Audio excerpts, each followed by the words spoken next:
going to give people a few moments to log in, and I'm going to talk with you guys for just a bit, and then I'm going to begin bringing my attention back to Periscope and just saying hi to everyone as they log in. So take a look at page 45, 46 here in your manual in section 7. This is where you're going to want to add these notes. This is a talk on integrative health. And those of you who are joining in on Periscope, I know that ideally we would want to give you about 4 or 5 minutes to log in. Maybe next time I'll just start the broadcast while we're in the middle of our meditation. We just did our meditation. So if I seem all chill, that's the reason why. So thank you for joining. And Aditi is our amazing camera woman here. So she's going to be having to follow me. I'll do my best not to move around. But those of you who have seen me live, I definitely move around a bit. And once I get rolling, I got a group here. Here, pan around and show them the group. Got an amazing group of master practitioners here. Chris, you don't need to scream anything out too loud. Everyone say hi. Hello. And if you don't want to be on Periscope, duck. Oh, look at the shotgun. Some people gave shotguns. That's awesome. Okay. Hopefully that gave people enough time to log in. Very nice pan, Aditi. That was very impressive. Okay, so here we go. There are 3 main approaches to health. So let's start off with some foundation level material. I'm a doctor of health psychology. Another way of saying that is integrative psychology. This comes from the APA's website, Health Psychology Division, and they kind of chunk up, go big picture, and look at 3 major approaches to health. You have psychology, you have medical, and you have alternative and complementary. Now, these 3 different approaches, if you get more specific, you would put licensed professionals under psychology, so a marriage and family therapist. I would put coaches under alternative and complementary, so any unlicensed approach you would put under alternative and complementary. In some arenas, in some textbooks still, they refer to chiropractors as alternative and complementary. They don't put them under, and I know they're licensed, and they still, in some areas, look at that as being alternative and complementary. I'm not here to break down what each of these are. What I am here to say is, if you put medical doctors over here, psychiatrists, general practitioners, people who specialize, you put over here psychology, and you put another bubble up here. This comes right off the APA website, alternative and complementary. Historically, these 3 circles have not played well with each other. You guys are allowed to laugh even though the camera's rolling.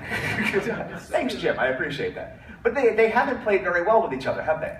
No, in fact, in some instances, they've gone after each other.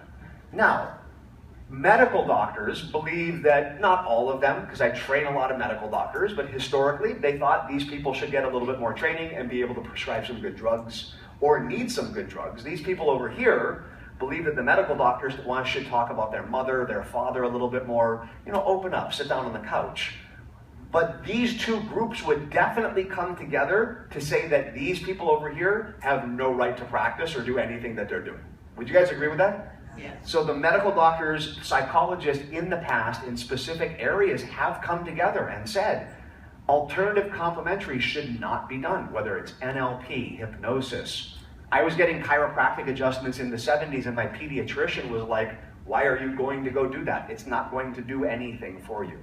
I know, we have research now, we have evidence, and this is what gave birth to integrative or health psychology. So in my textbook that was called Health Psychology, when I was becoming a doctor, this right here had 3 bubbles and they drew this 4th bubble right over the middle, overlapping a little bit of each of those. Integrative. You can also put integrative medicine down for those of you that are taking notes. The reason why this is important is because when I went to school, I had to learn a little bit about the MD side of things. So I had to learn biology, neuropsychology. I had to learn about neurology, psychopharmacology. I needed to learn enough so that I could have intelligent conversations with medical doctors. Also basic psychology, cognitive, behavioral, developmental, social, educational. So I learned a lot about psychology. I also had classes on alternative and complementary. They mentioned NLP in a couple of textbooks, a lot of information on hypnosis. You get 1 of 2 jobs with my degree. 1, you work at a healthcare facility and you are the go-between for the medical doctor, psychologist, and alternative and complementary, so that the patient is getting the best approach. We're beyond the point of arguing over whether or not the mind and body are connected. We need individuals that can bridge the gap between these different modalities. Because when someone is going through something from a physiological, emotional, mental, or spiritual perspective, they need to handle it on all of those levels, not just on one level. You guys all clear on that? Yeah. Okay. Second job you get doing what you get with my degree, the second job would be exactly what I do right now. Teach from a more integrative approach.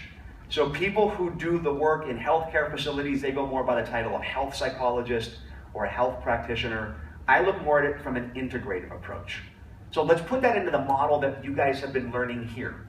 And if you haven't learned this, those of you watching on Periscope, there's other videos that you can watch about the 4 aspects of who you are and whatnot, or you can visit us on one of our trainings. Anyone here will tell you should attend a live training. It's a pretty reasonable price too, but go online, nlp.com, to find that out. So let's jump right into it. I'm presupposing those of you watching have a fair amount of knowledge. If you don't, there's some homework to do. So you have the 3 aspects of who you are. You have the higher consciousness, you have the conscious mind, you have the unconscious mind over here. On this side, you have your 4 bodies: spiritual, mental, emotional, and physical.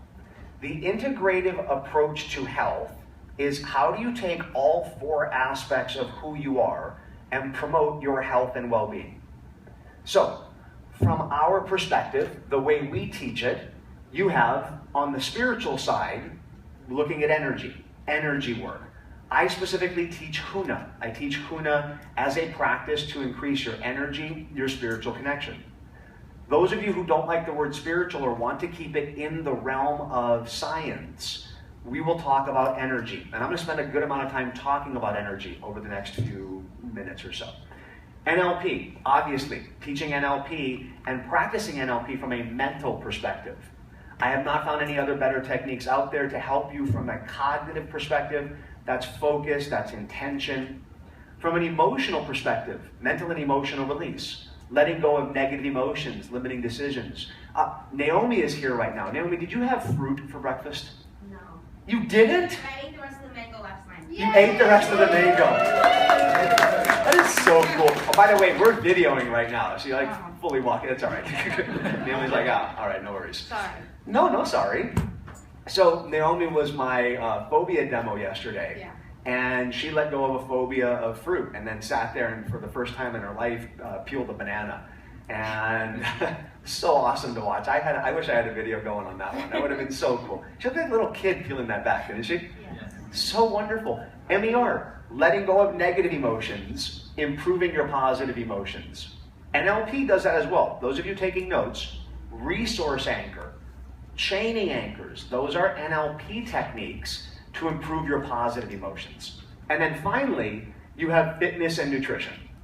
Fitness and nutrition is what you need to focus in on from a physical perspective. So this is foundation level material. So you have energy on the spiritual, NLP mental, MER emotional, fitness nutrition on the physical.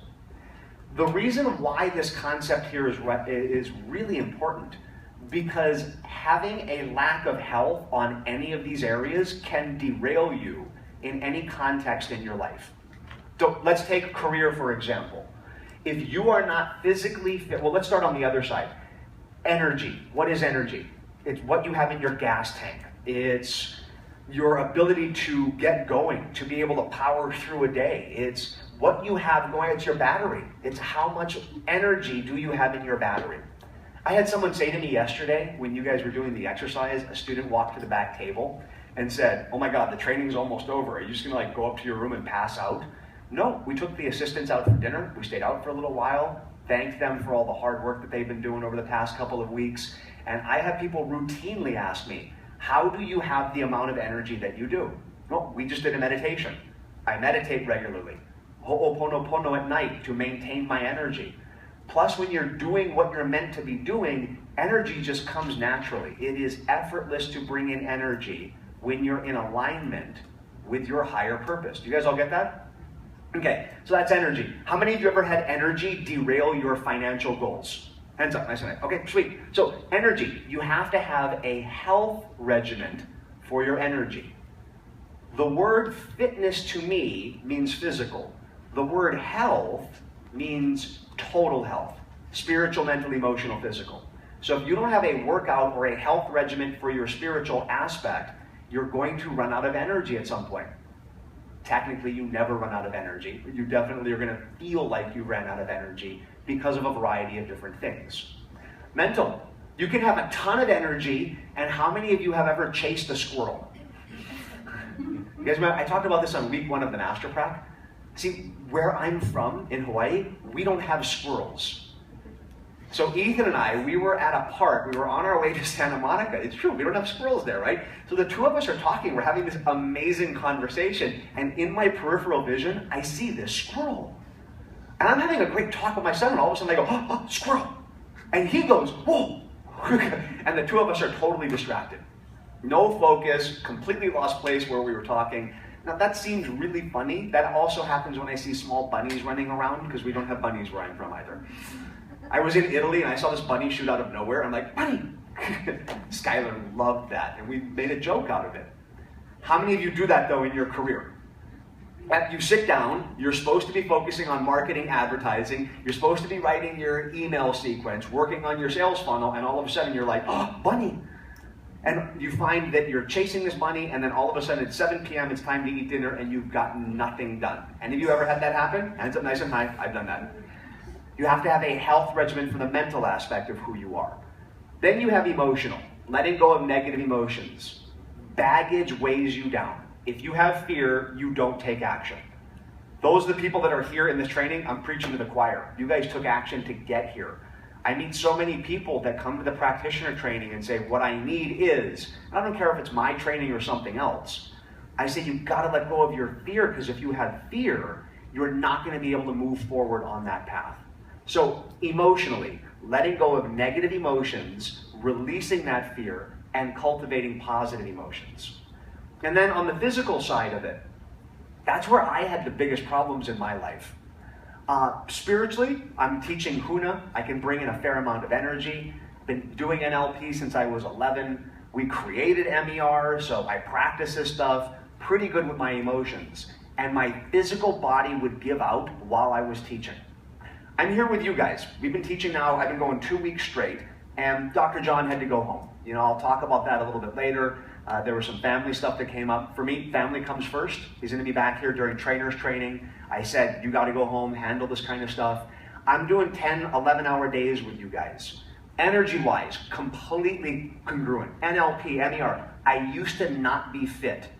And doing trainings like this, if I was doing this level of training, my body would begin to give out. Not necessarily my voice, but physically I would begin to get sick. How many of you have ever gotten so sick on the job that you get derailed from a financial perspective? Okay. So I know most of you here have seen this, and this is more for the people on Periscope who probably haven't seen this. This is me back in 1997. That guy right there. That is 235 pounds, and you can't see the pants, but those are size 44. I was asked last night at the assistants dinner if I actually did wear size 44. And I said, I popped a picture up on Facebook a while ago to show where I am with my health and fitness right now. And that picture is right here. Those are the same pants that I was wearing. Those are size 44. Please forgive how I look. I had just gotten done cleaning the garage and found them, and I'm like, Ethan, take a picture. This is awesome. Those are the pants that I was wearing in the other one. So I look pretty disheveled and very serious right there. And a little scruffy. I know, I hadn't shaved today either. But the point is that this right here is how I used to be. And never mind how I look. I really don't care what people think about how I look. I care about how I feel. Because the guy that used to fit in those pants right there would get on antibiotics sometimes 3 times a year, and always while I was teaching. And a few times it almost stopped me in my tracks. My physical fitness was so bad, I almost couldn't complete trainings. Would that have derailed my career goals? Yes or no? And we have this thing on the bottom of our slides that says empower the planet. It's hard to empower the planet when you're under 5 sheets in your bed shivering because you have a 103-degree fever, because your body can't keep up with the energy, mental, and emotional components. This is why we started doing integrative health in our trainings. This is why at the practitioner level now, this is taught on day 1. This is, well, the picture is not on day 1, that's like on day 4. But I teach from day 1 integrative health. That you're here to learn NLP, we're going to focus in on that. And in our trainings now, at the practitioner level, moving into Master Prac, we teach energetic, mental, emotional, physical health and well-being. What I'm going to do right now is say goodbye to the people on Periscope, and then here at Master Prac, we're going to kick it up a whole nother level. So those of you watching on Periscope, I'd love to keep talking, but I got to give them the advanced material. They already know this. They've been with me for 2 weeks. So everyone say goodbye to everyone on Periscope. Right. Take care. Aloha. We hope. Bye-bye. Bye. Okay.